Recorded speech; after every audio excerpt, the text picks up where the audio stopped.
Hello and welcome. I'm Tafara Gadamu. My guest today is Minilik Habtu, a professional cupper and roaster who has been involved in the coffee industry in all its forms for nearly 2 decades. He joins me to explain how coffee is graded and how cupping is practiced here in Ethiopia. A very warm welcome to the program. Thank you for having me. So Ethiopia is known as a birthplace of coffee. What makes Ethiopian coffee stand out globally, you think? I think Ethiopian coffee is known for its complex flavor and diversity, which makes Ethiopian coffee is unique for the rest of the world. Mostly we famous on floral notes, viral, we call it acidity, spicy notes, and so on. That's influenced by its diverse regions, also production or processing, and we have different varietals. Ethiopian professionals, coffee professionals, categorize Ethiopian coffee in two broad categories, like Bourbon and Typica. Bourbon coffee, which grow in west of Rift Valley, like area called Jimma, Kaffa, Wallaga, and so on. The other called Typica, which grow in area east of Rift Valley, like Guji, Borana, Sidamo, and Harar also, Arsi, Bale.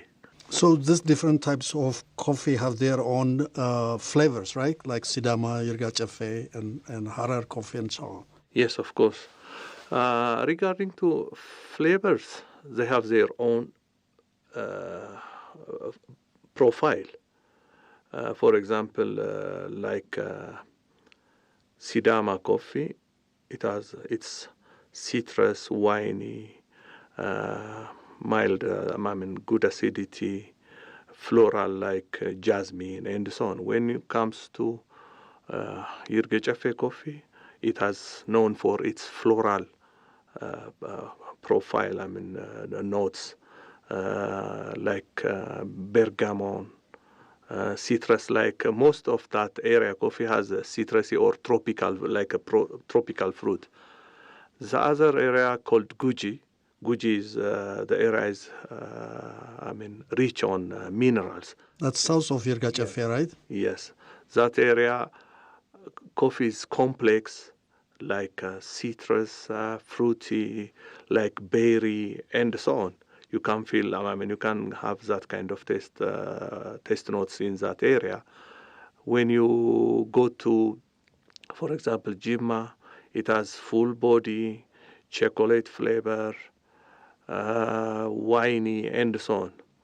When you taste Wallaga or Nagamt coffee, you can taste like dried fruit, like sometimes is good perfume like coffee and chocolate notes.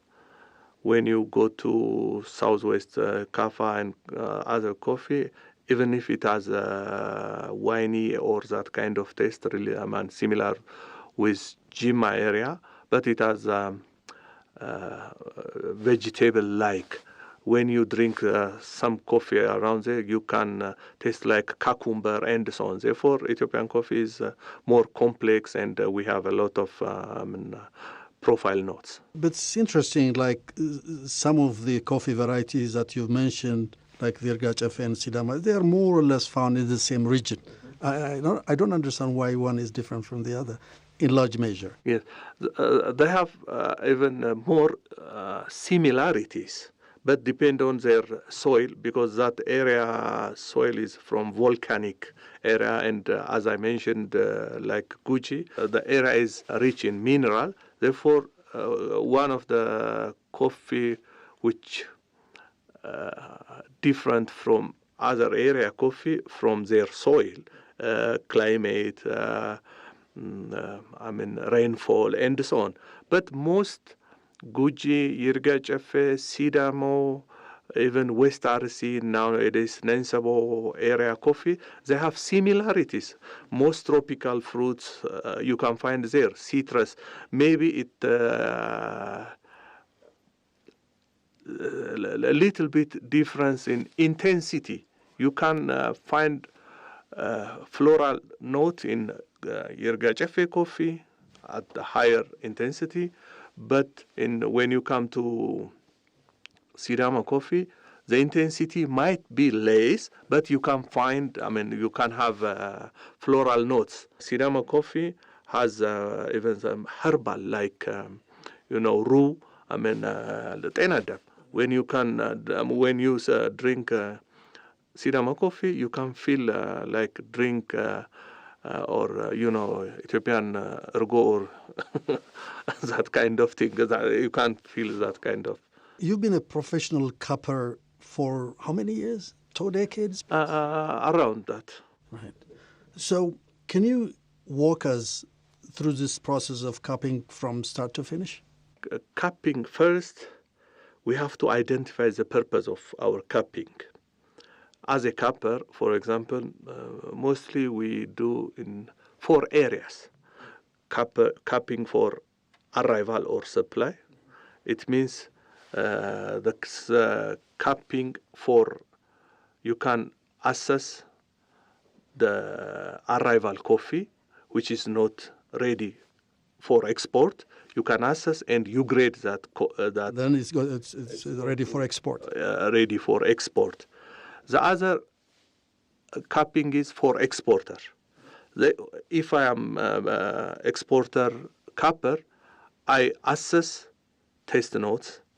I try to find more attributes. Nowadays, it's not coffee is not selling by its grade only.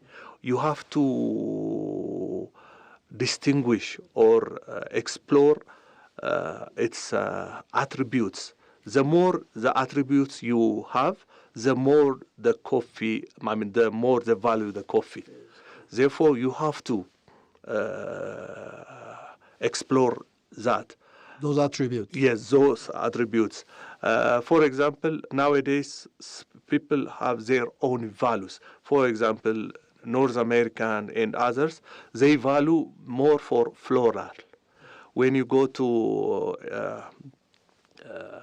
Northern Europe, they value for more citrusy, that kind of thing, or citrus or lemony and so on, or more acidic coffee. When you go to Asia or Far East, they value for fruity. When you go to South American, they value for chocolate notes or sugar brownie and so on. When you come to us, as Africans, we value more for chocolate and cacao notes. Therefore, you have to know as an exporter cupper what those particular regions are looking for in terms of your coffee. And you explore more attributes. When you come to importer side, you have to look if the coffee exported according to the attributes, grades, and so on. The other and the most nowadays in the final, of the industry, cupper for roaster. That roaster, cupper should maximize the attributes and the unique flavor of the coffee, which will serve for the final, customers. Therefore, that cupper mostly focus on maximize these milliard or unique flavors. Also, decided that coffee for final products, like this coffee is good for this kind of brewing, for example, for espresso, for milk-based, for cold brew, and so on. Therefore, these 4 areas we are doing cupping. When you come to the details, the first thing you have to have a sample. Do you know the sample size? Yes, the sample size should be 350 grams. The first step, we have to assess the green. We call it a green grading by looking the green size. We measure size. We call it screening. We measure moisture. Nowadays, we measure also water activity, density, and we count defects. We have primary and secondary defect. For example, for the specialty coffee, 0 defect of primary defect. If it has... Cannot tolerate that.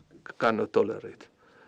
We are doing that. Then the second step after green grading, we roast about 150 grams from that sample. And the roast should be rest 8 up to 24 hours. Then the next day, we start cupping, or we call it liquoring. For that, we have to first assess the fragrance. For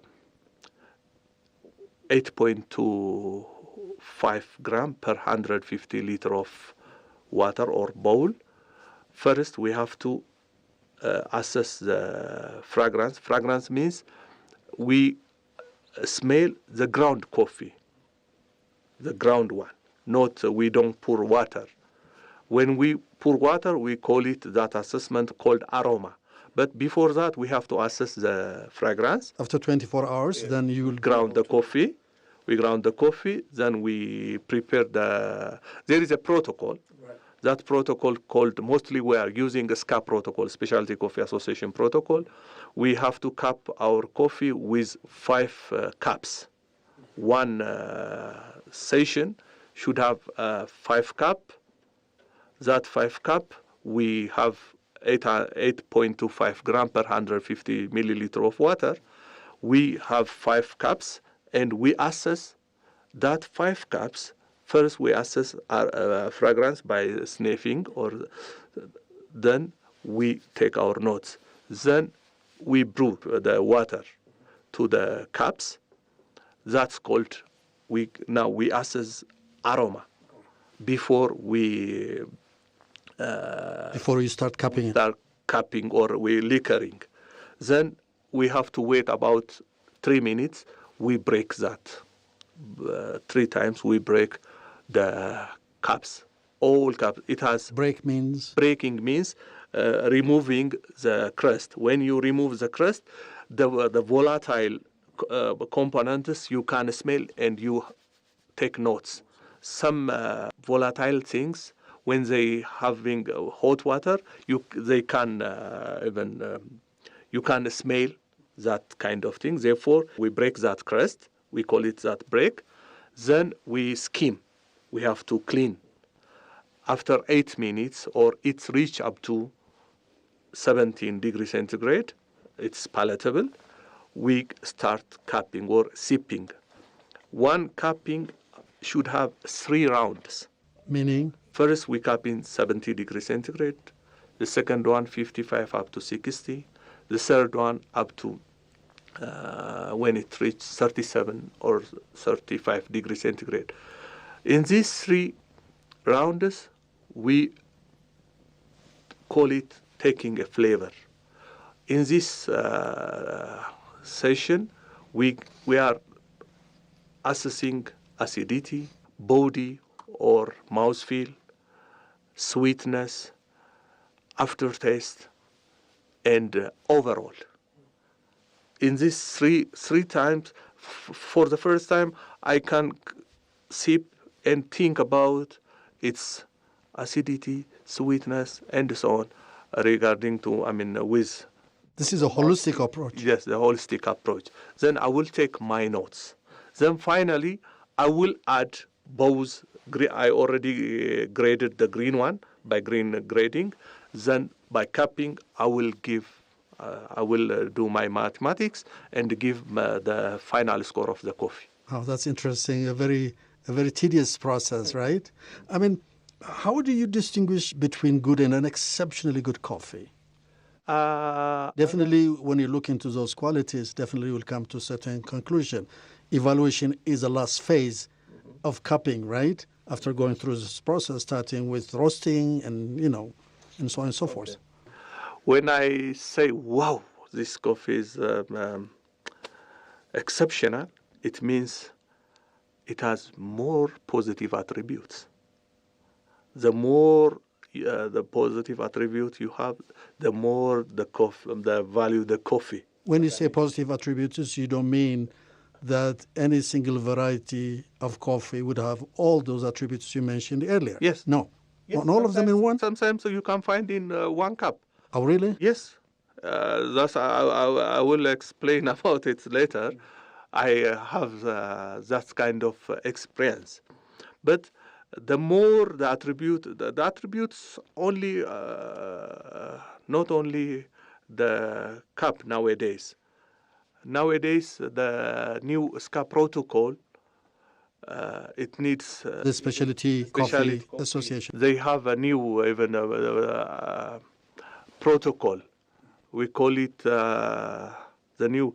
It has descriptive, affective, and even attributes means nowadays even external things like how is that processing, who is the producer, what's the climate there, what's the kind of altitude, and other things also add now in attributes. So you know beforehand what you are testing, right? Yes, but mostly, for example, when you come to in specialty coffee industry, mostly exceptional coffee scored more than 80.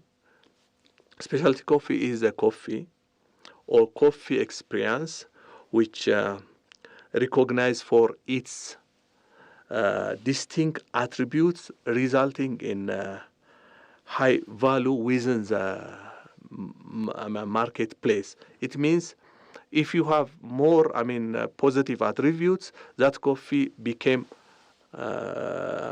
exceptional than good. But the grade gives that attributes. Sometimes if I found fruity, floral, chocolate, and other thing is one cup, and it's very, it's clean.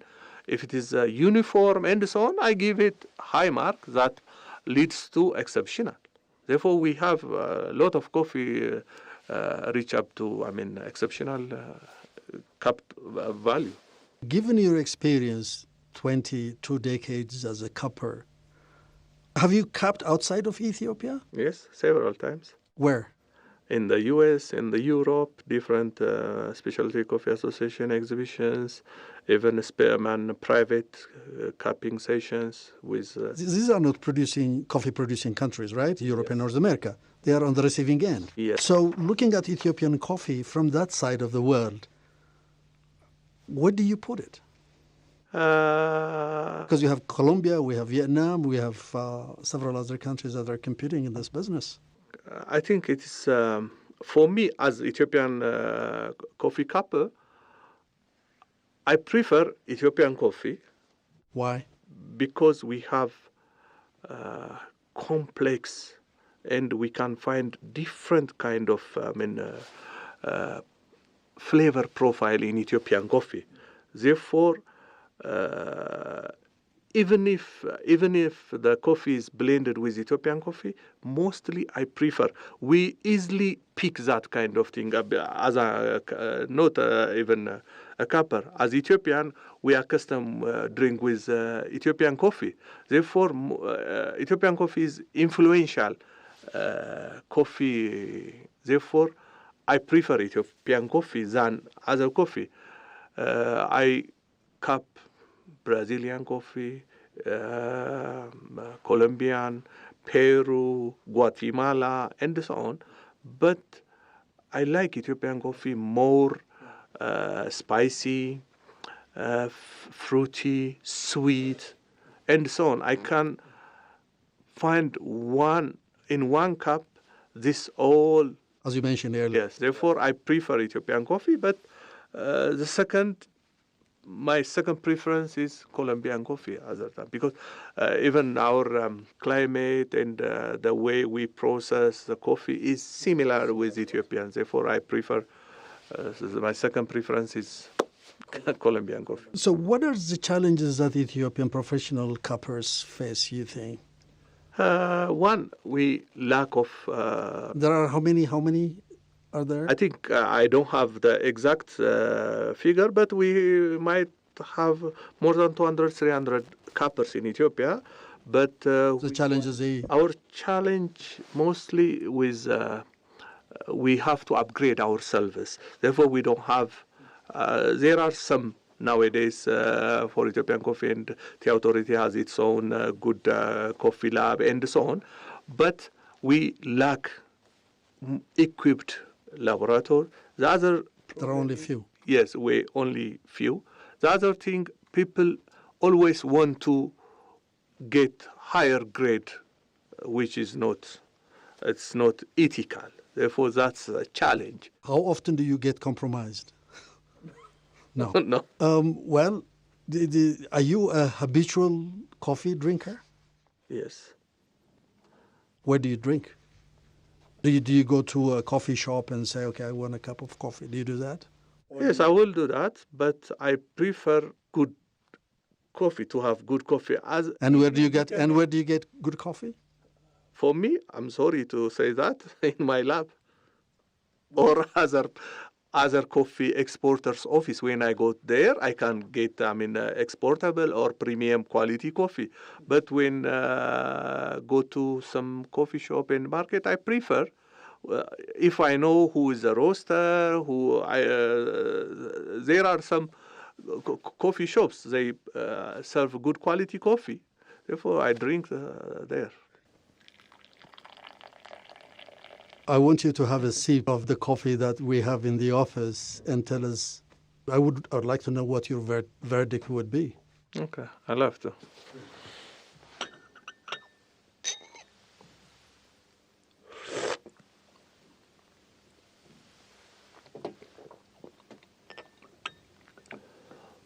It's burned coffee or over roasted, but it has some chocolate notes. It has some a little bit floral.